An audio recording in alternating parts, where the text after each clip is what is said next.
It's the Locked On Podcast Network, your team every day. This episode is brought to you by HP Plus. In a world full of smart devices, isn't it about time your printer got smart too? Now printing is smart with HP Plus, and the HP Smart app is how it all happens. You can print from your phone with just a tap, no matter where you are, even from your garage/home office/yoga studio. Huh, that is smart. HP Plus. Learn more about smart printing at hp.com/smart.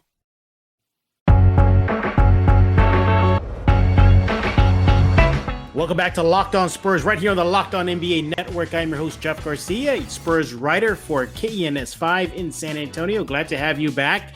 So the news is out officially. Bryn Forbes is back in San Antonio. The Spurs made it official yesterday, announcing that Forbes is now wearing the silver and black once again. We're going to be diving into that. Now that it's official, how does he play into the rotation? Our guest thinks it's a very interesting pick. What is he going to bring to this team next season? Also, if we have some time, touch on some Spurs news and notes that you may have missed. And who is the guest today? You know him, you love him. He is Michael Jimenez of San Antonio Sports Star and co-host of the Sunday Sports Grill. Michael, I got to admit, I missed you, buddy. It's been a while since you've been on Locked On Spurs. It has been a while, but I'm pretty excited. But not only the Sunday Sports Grill, but also the Fantasy Gods coming back this weekend. That's so pretty excited about that. I see you already giving out some fantasy tips. I've been noticing that. Yeah, you know, people make fun of me a little bit because they think I'm a little full of myself for calling myself a fantasy god. But historically, I've done pretty well playing fantasy, man. You know, whether it be a snake league or an auction league, I do pretty well for myself. And that's where the name came from. Well, I'm honored to have a god on this episode of Locked On Spurs. And you can follow Michael on Twitter at 210FantasyGod. Even the name right there, Michael, it just says it. You are a fantasy god. I'm a little full of myself, I guess. I take it your wife thinks that you're also a fantasy god. I mean, you do have a god in Excel. many respects. I'm a husband god. I'm a father god. All sorts of things like that. By the way, kudos on your daughter, LSU. I hear that you shared on social media that she is LSU bound. So kudos, buddy. Yeah, it was her first week of school this week, man. It's been very exciting to see her grow. And I thought I wasn't going to cry throughout the whole process of her moving over there. But when I said my final goodbye, the waterworks came out and she started laughing at me. But I couldn't help it. Hey. It's just... She's going to do a bang-up job over there at LSU and get all those grades, get all involved, make you a very proud papa. But let's dive into today's topic, and that is Bryn Forbes. He is back. The NBA champion, Bryn Forbes, is wearing the silver and black uniform. Now, before we hit record on this episode, Michael, you and I were trying to see where you're going to go with this topic. I didn't want to step on your toes.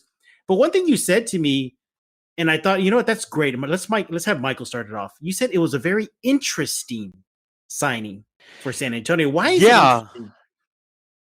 Well, I thought it was very intriguing because I didn't think that it was going to happen again for some reason. And, you know, the Spurs had a lot of moves this offseason.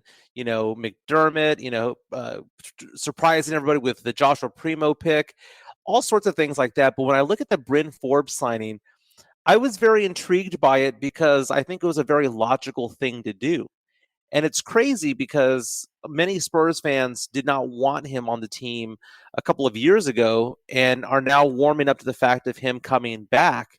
And I found it to be very, very interesting because, you know, as fans, what we do is we take a look at who's available via free agency. And one of the things that we've all said about the Spurs is that the Spurs need shooting, especially with Patty Mills going to the Nets.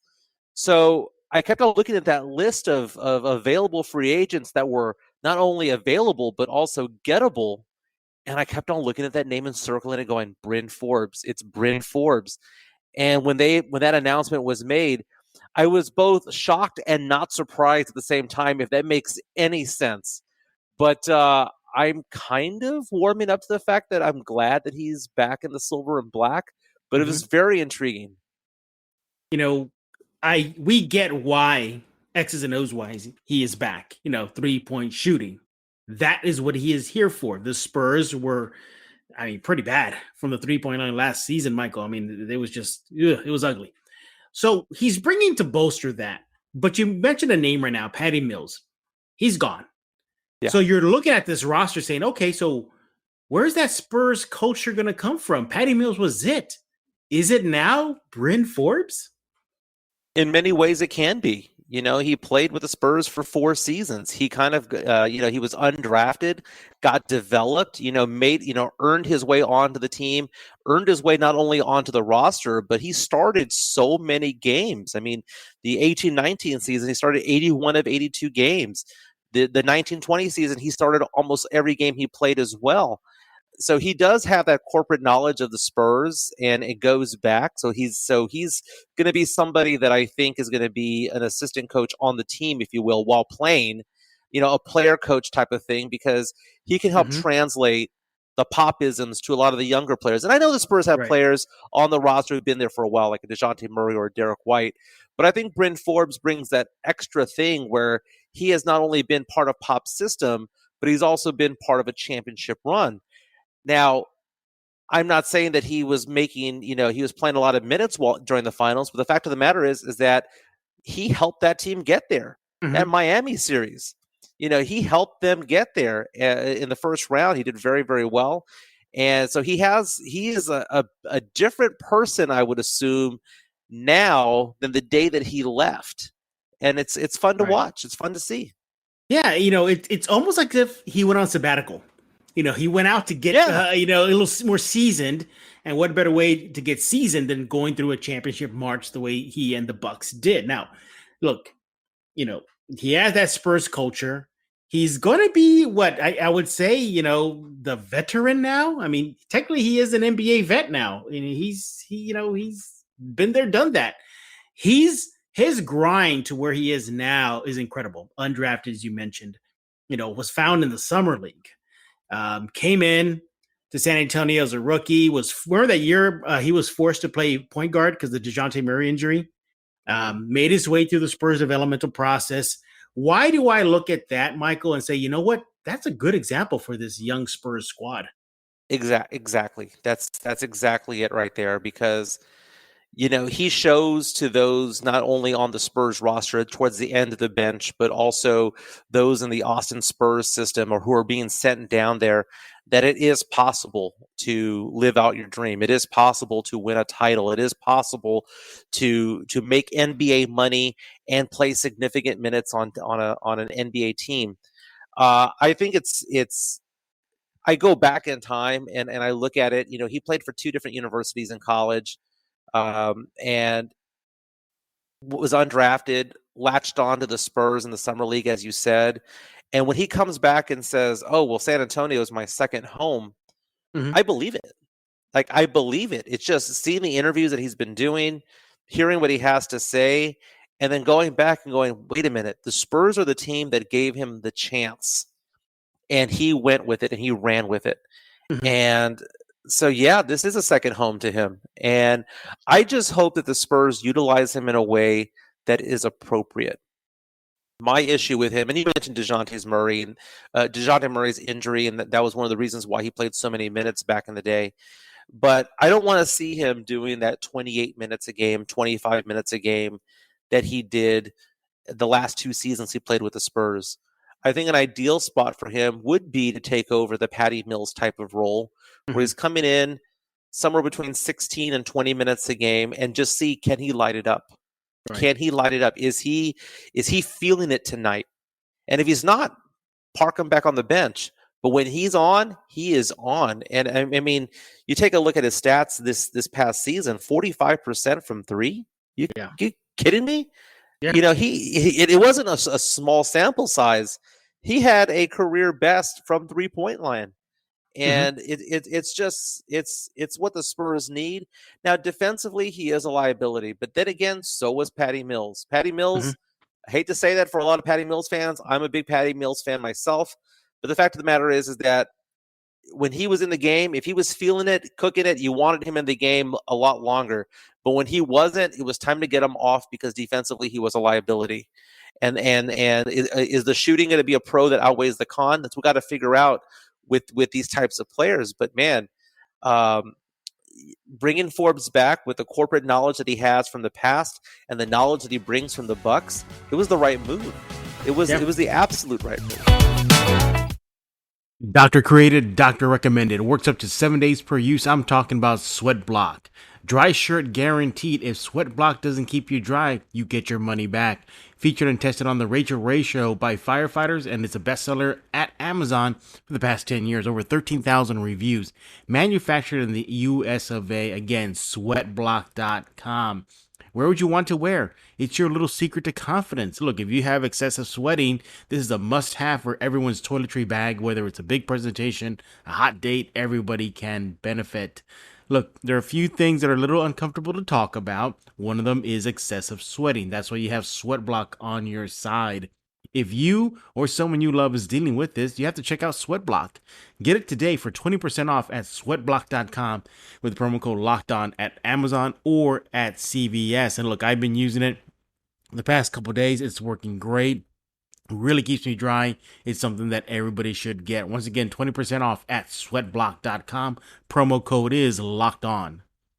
David Harrison here, the Locked On Washington Football Team podcast, celebrating with you a 21 grain salute to a less boring sandwich thanks to Dave's Killer Bread. I don't know about you guys, but when I eat pizza, I eat it for the toppings, not the crust. And when I eat a sandwich, it's for what's inside the bread, not for the bread. But when I throw a sandwich on 21 whole grains and seeds, thin sliced bread from Dave's Killer Bread, it is the epitome of addition by subtraction. That thin sliced bread lets me focus on what's inside the sandwich, but also adds to the sandwich with killer taste, killer texture, killer nutrition, a subtle sweetness, and a seed-coated crust. Dave's Killer Bread is America's #1 organic bread for a reason. It tastes so stinking good. Dave's Killer Bread is made with the highest quality organic and non-GMO ingredients and is power-packed with whole grains, fiber, and protein. Visit daveskillerbread.com to learn more and look for Dave's Killer Bread in the bread aisle of your local grocery store.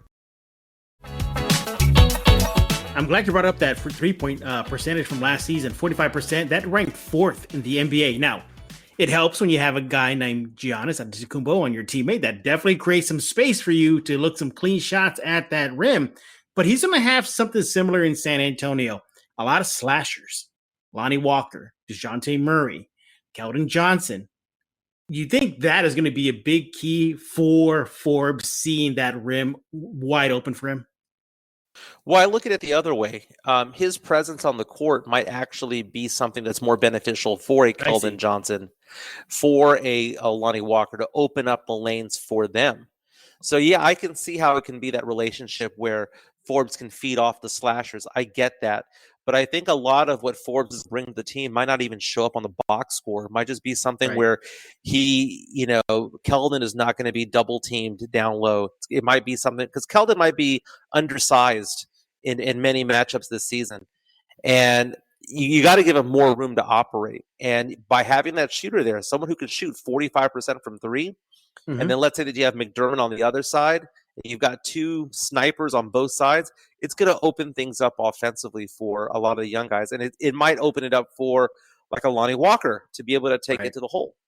And so I think what he's going to be doing, like I said, we have to take a look at the entire scope of his play. It might be where he scores 15, 18 points because he knocked down 4, 5, or 6 3-pointers, but it could be that just his presence there opened things up for everyone else. Right. Let's look at what he did in Milwaukee. So just kind of the nuts and bolts, 10 points per game, 1.6 rebounds in about 19 minutes per game. And of course, we highlighted his 3-point shooting. Is that kind of ideal, what you want to see production-wise from Forbes this upcoming season? That is ideal. The number of minutes that's there, the number of shot attempts, I think everything is ideal. I'm not expecting him to be 45.3% again, but if he's 38 plus, he's doing his job. Yeah. You look at Bryn Forbes, and one thing that I noticed, though, that he said during his interview with the Spurs that they released was that he has familiarity with DeJounte Murray, Lonnie Walker, Jakob Poeltl. I think that's going to bode well for this team next season. But, we got to dive into this, Michael. Some Spurs fans are a little sour on this signing. Why shouldn't they be sour? Why should they be? You know what? This was actually a smart move. because the player that he was when he left isn't the player that is here with the team now. I mean, he is different. And I think that, sometimes by going from just playing for one team and knowing one way of playing and having only one way of being coached and going off and having experience someplace else is a very, very big deal. I kind of liken it to people who should move out of their hometown for at least a couple of years so they can grow as a person, grow as a professional. Because when you stay at home the entire time, it might actually be detrimental towards your growth. And I see him going elsewhere and not only winning the title over there, but playing significant minutes, playing with other superstars, playing in a relatively different system. I mean, I know there's a lot of coaching, a lot of Spurs coaching trees out there in Milwaukee, but the fact of the matter is that it is a different experience because it's not the same. But there was at least some familiarity, I guess you could say. Right. But when I look at it, he's not the same player. It's kind of like, when your kids go off to college, who they were when they left, who they are when they come back is different because they had different experiences. So I understand Spurs fans being frustrated by it because he was playing too many minutes. He was a defensive liability. He was kind of taking the minutes from the young guys back in the day. So I'm perfectly fine with this signing if he's going to be, as I said, that Patty Mills type of player, that 16 to 22 minute a game player, because he could light it up, man. And he's different. Okay. Keldon Johnson is different because he won a gold medal, right? He went through an experience that made him better. And I think that Bryn Forbes has had that experience as well. Yeah. And you look, he's going to slide right in easily. There's going to be no Spurs learning curve whatsoever. He's familiar with the system. He knows what Pop likes and doesn't like. He knows what his former but new teammates like, where they like the ball, where he wants to spot up, where they can find him if they're breaking down defenses. It's such a symbiotic relationship that I think this meshes well. And it's a very smart thing the Spurs did.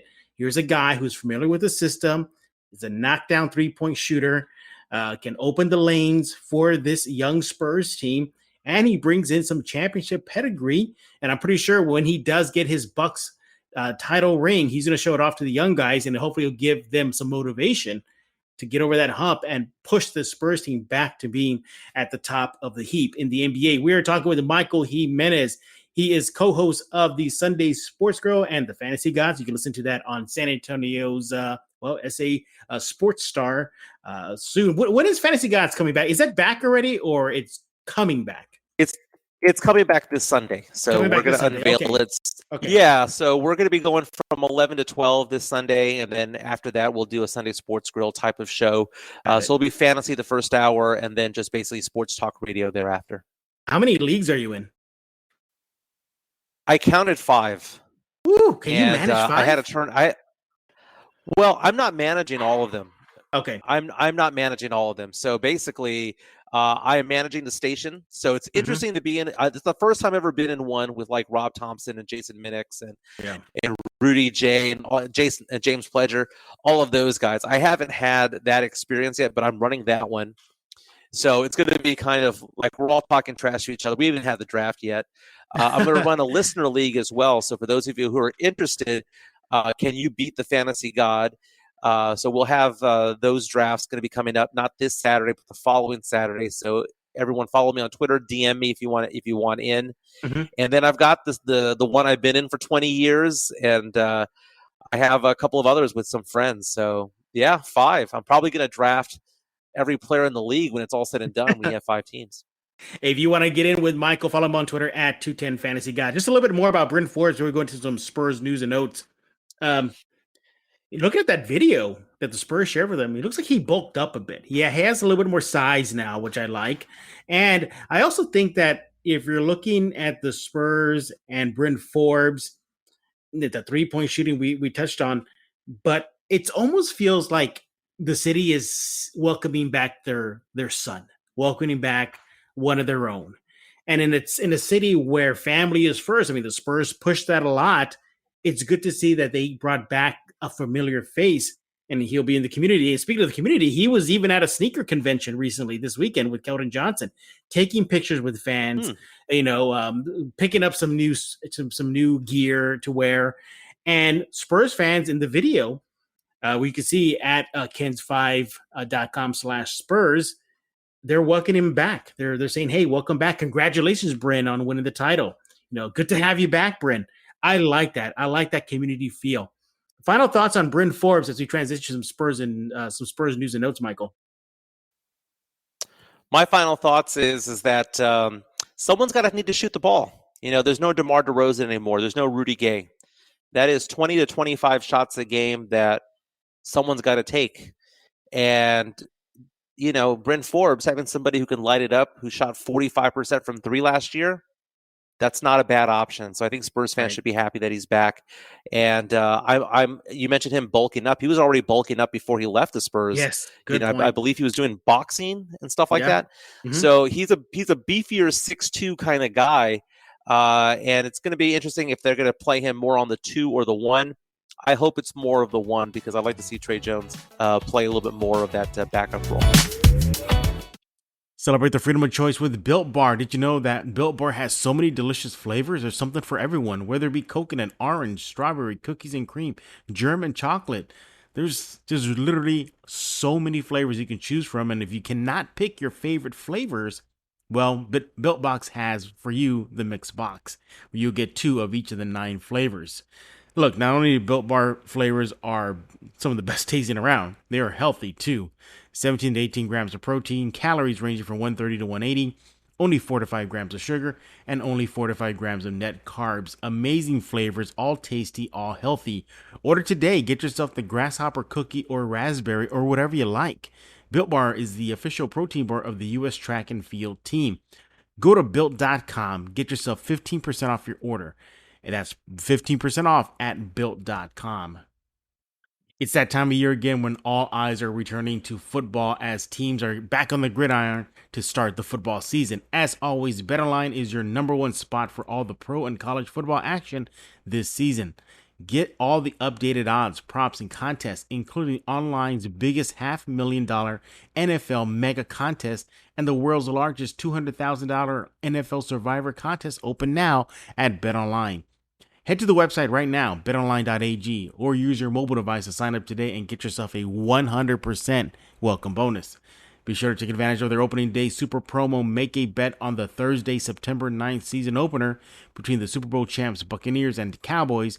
And if you lose, your wager will be refunded up to $25 for new customers only when signing up using promo code NFL100.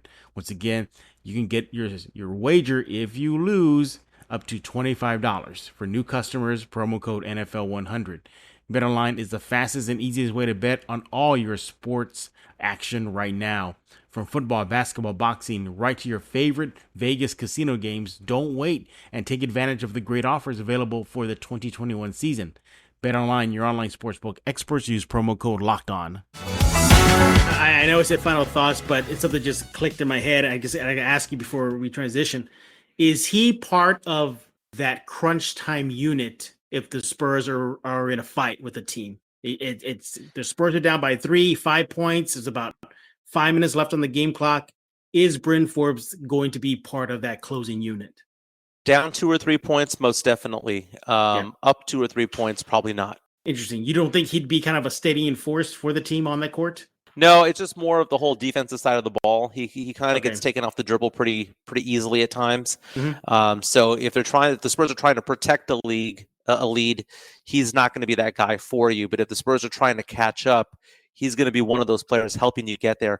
I'm super excited and fascinated by having Bryn Forbes and McDermott there on the floor at the same time. 1-2 and punch. Then you throw in a Derek White and a Lonnie Walker, and all of a sudden we go from a team that's not really good at 3-point shooting to having 4 shooters out there.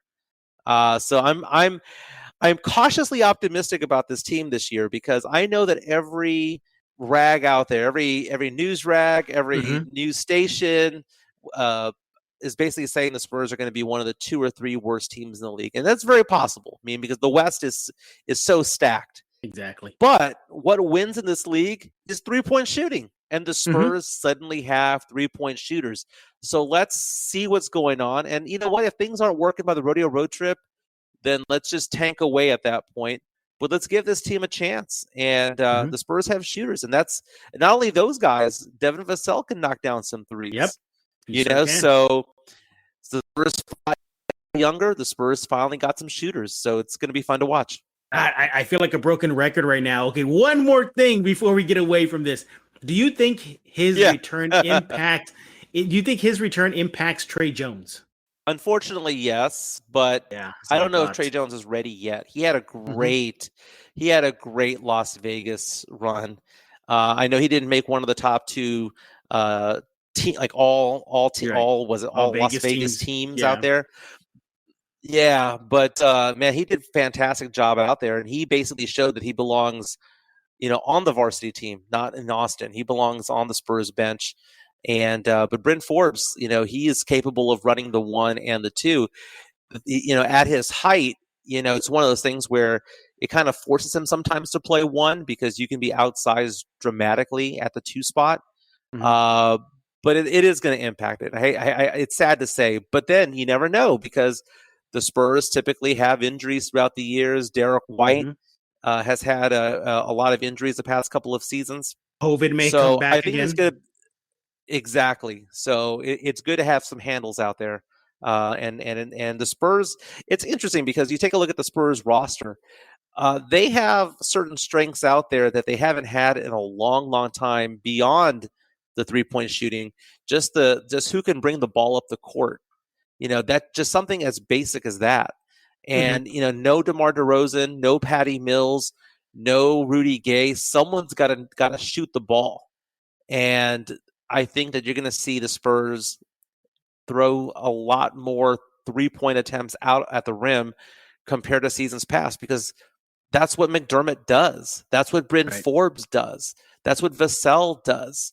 So it's all fascinating because right now we're just looking at it from a stats perspective.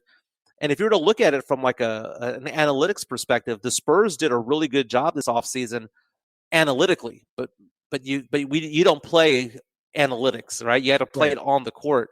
So we don't know what's out there. Are the Spurs going to be the second or third worst team in the West? Maybe. Are they going to be fighting for a 7 to 10 spot in the West and fighting for a playoff spot? That's also a maybe. Briefly, in 5 career seasons, Forbes has made 584 3-pointers while shooting 41% from the 3-point line. He is only 10 players in the league to have hit more threes while shooting at least 40% from beyond the 3-point line. And for those Jersey fans out there, he will wear number 7, not number 11, because Primo he's wearing number 7. Primo took 11. So now Forbes is wearing number 7. Lucky number 7, though, Michael. Yeah, I did not know that. I don't even know what he signed for. What are the details of his contract? Do we know yet? No, the Spurs did not release terms of the contract, but I think that was a 2-year deal. I read that somewhere. I'll find. I'm pretty sure that a Spurs fan listening right now will tweet Michael at 210 Fantasy God or myself at Jeff G Spurs. So that's Ken's 5. Excuse me. I'm still. You had a change in SA Sports Star. I'm still getting used to my new home at Ken's 5 at Jeff G Ken's 5. To let us know if you know the details of Bryn Forbes' new deal. Let's get into some Spurs news and notes here, Michael, before I let you go. So, in an interview with ESPN, rookie Jock Landale says he always idolized the Spurs and said that when he found out that he'd be joining San Antonio, Patty Mills did not say a word to him, even though they're on the same team, Team Australia. Eventually, Patty Mills did kind of come around and joke with him, but your thoughts on the rookie Landale? Do you think he'll crack that big man rotation? It's going to be dependent on what's going to happen to Drew Eubanks because this 2 or 3 roster spots that are too many. So they're going to have to get rid of somebody. Eubanks' contract is not fully guaranteed. So because of that, if there's no Eubanks, then I think Jock will actually make the roster and be playing some relatively significant minutes. But if Eubanks is still there, if they get rid of 2 other players and they keep Pirtle, Eubanks, and Jock at the same time, Yeah. I think it's going to take a while for Jock to get acclimated to the team. I think that he has potentially a higher upside compared to Eubanks, but it takes a while to learn the Spurs system. But when you talked about how he mentioned that he was a big Spurs fan, Mm-hmm. McDermott also said the same Right. thing. And you Yeah. got to understand that you got to understand that these teams, these players grew up liking teams that were winning, right? You know, LeBron has always said that he's a Yankees fan, he was a Cowboys fan, and he basically cheered for every team that won titles, right? Mm-hmm. So though the Spurs may not be, you know, I think that the Spurs popularity for people of that age, of the 18 to 30 range, I think the Spurs popularity might be understated because these players grew up watching that team play. I mean, they had to. Spurs won 5 titles. They made Right. several runs at it. Yeah. So to hear him say that, I believe it. And especially because Patty Mills played on this team.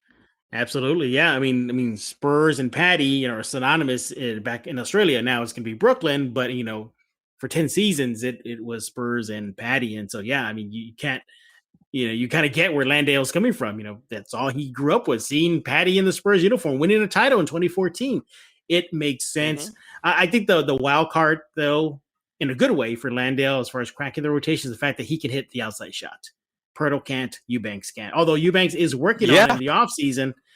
She's definitely sharing video of him knocking down threes in the middies, but Landale does it in games though. Right. And it's funny seeing that Drew Eubanks video because, some of it's edited and it's showing him kind of going around screens and trying to knock down some threes.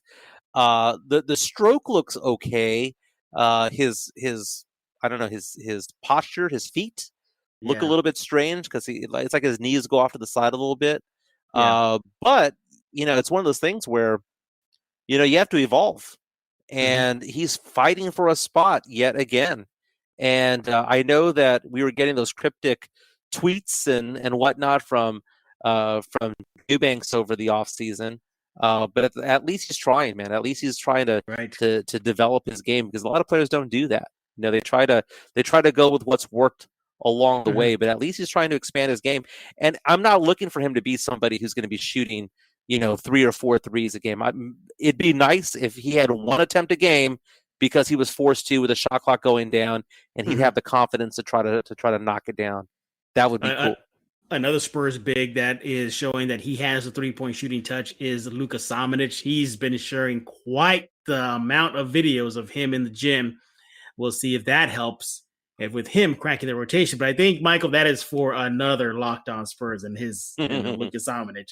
Continuing on with some more Spurs news and notes that you may have missed. Michael, I'm waiting for the day where I find out, or let me find out. I listen to, some music, and I look at the liner notes, or look at the, the amount of tracks on there, and I see one dedicated to Michael Jimenez. Because that's exactly what happened for Spurs icon Tim Duncan in a new rap album by Blazers Damian Lillard. It features a song in tribute to Timmy D. It's titled Him Duncan. These players, they still don't forget what Duncan meant to the game, do they? I did not even know that. That's pretty amazing. So is Dame actually performing, or is this somebody that... No, it's him. It's him. Wow. Yeah. He's an actual, rapper, and not a bad one as well. It's his new rap album, and in there as well, there's a track dedicated to Kobe Bryant and whatnot. But yeah, I mean, Timmy has got the hat tip from Dame Lillard in his latest rap album. But he's not the first Spur to get a call out. I think Drake did it for Manu Ginobili. You can't forget Tony Parker's venture into the rap world. Yeah. Michael, Balance Toi. Yeah. Didn't Jay-Z one time mention Van Exel? So, I think so, yeah. Is he Crazy in Love song with Beyonce? No, that's fascinating because, I think that Tim doesn't get the respect that a lot of great players get from a fan perspective. But I think from a player's perspective, if you just Google or go on YouTube and search Tim Duncan memories or Tim Duncan trash talk or something like that, you'll see some great videos with Steven Jackson, Kevin Garnett, even Kobe Bryant, where they're talking about what it was like to play against Tim Duncan. And every single one of them just revere him.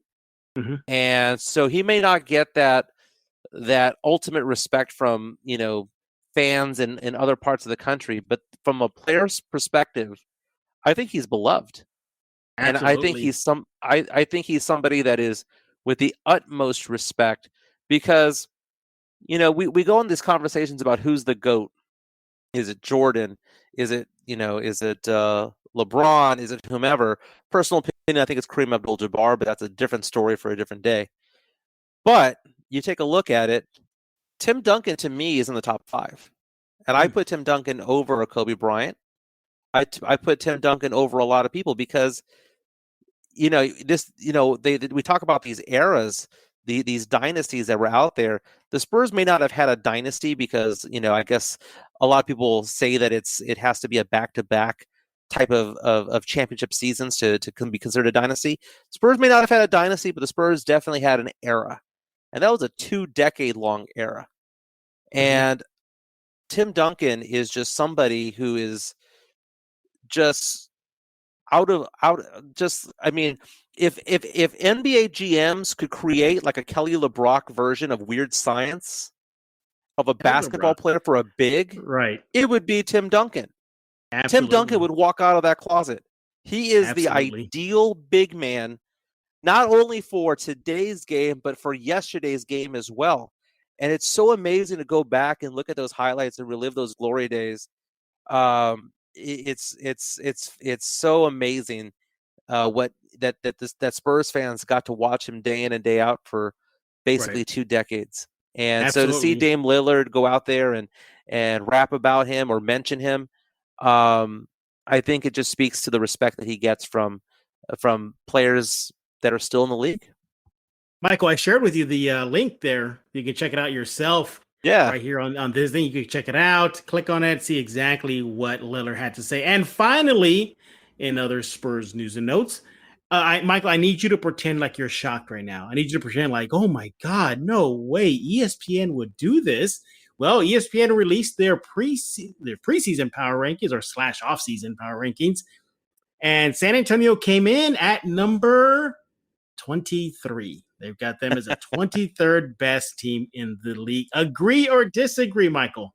You know what? That's like the friendliest thing that has been done for the Spurs in the past 18 months or so, because if you had told me Vegas thinks it's like 26, right? Yeah. So at least they're giving a little bit of respect. I did notice in that article they were talking about how they liked the Spurs free agency pickups with McDermott and Ben Forbes and Collins and all the different players that the Spurs went after and got.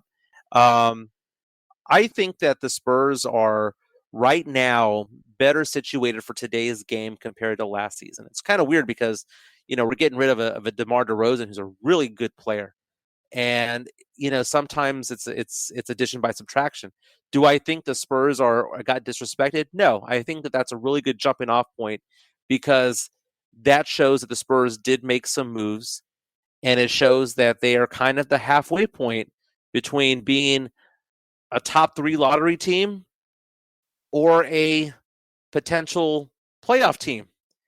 So it can go in either direction. So I don't feel that the Spurs are being disrespected by being listed 23rd.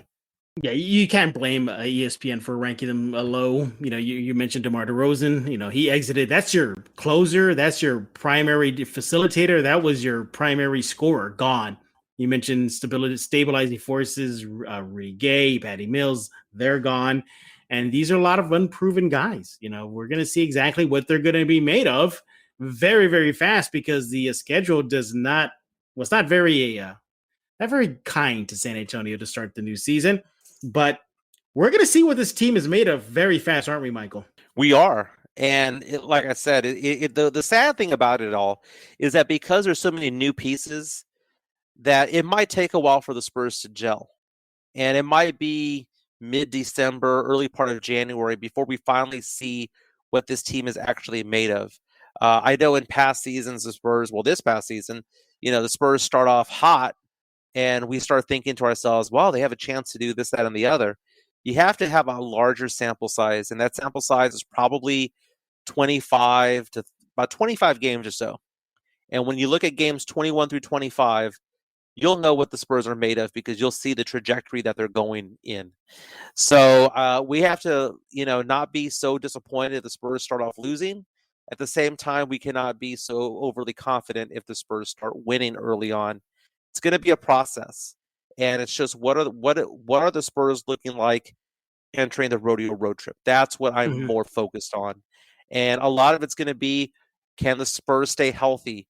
Can the Spurs shooters keep lighting it up the way that they have? Can McDermott do that? Can Vassell? Can Bryn Forbes? Can Lonnie Walker take it to another level? Can DeJounte Murray? Can Derek White stay healthy? There's so many ifs on this team that in order for the Spurs to make the playoffs, I'd hate to say it this way, a lot of these things have to fall into place, because I think if one or two of those things don't, the Spurs are going to be in for a very long season. Absolutely, yeah. So no shock.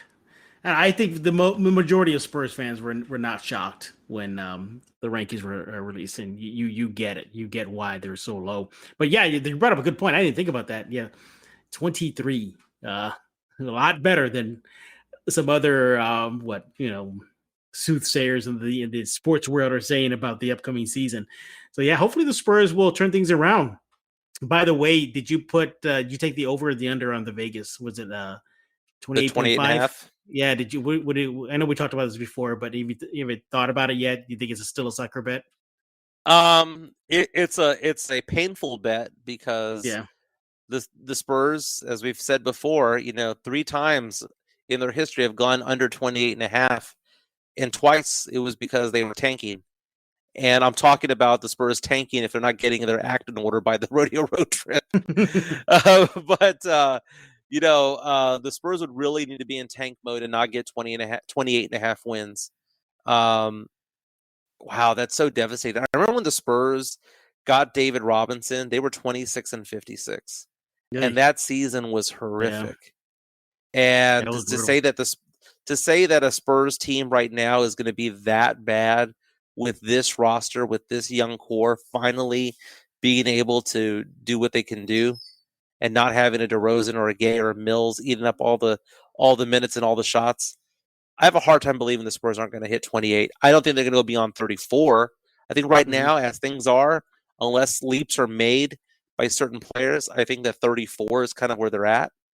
But Keldon takes a leap. Yeah. DeJounte Murray takes a leap. Derek White, Vassell. Now we're looking at a 500 team.